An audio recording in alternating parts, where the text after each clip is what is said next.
Hey, I'm Johnny from Johnny's Vintage Motorcycle Company. And what we have for sale here is an oil tank off of a 72 Kawasaki 350. I believe it's an F9. This is new old stock. It's had a rough life on the shelf. You can see a little dent right here.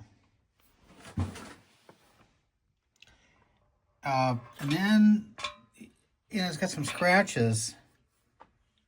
I kind of cleaned it up a little bit. Needs a little more cleanup, but probably needs rubbed out a little bit too. But as you can see, there's some scratches here and there. It's had a rough shelf life, but all in all, it's pretty clean. And it is new.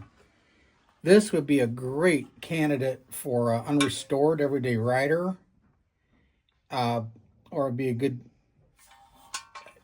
I mean, you could fix that if you wanted to. You could repair this if you wanted to. But nice original paint part. That would be nice for an everyday rider, never used. Okay, this is for like a 72 350 F9. Thanks for looking at our stuff.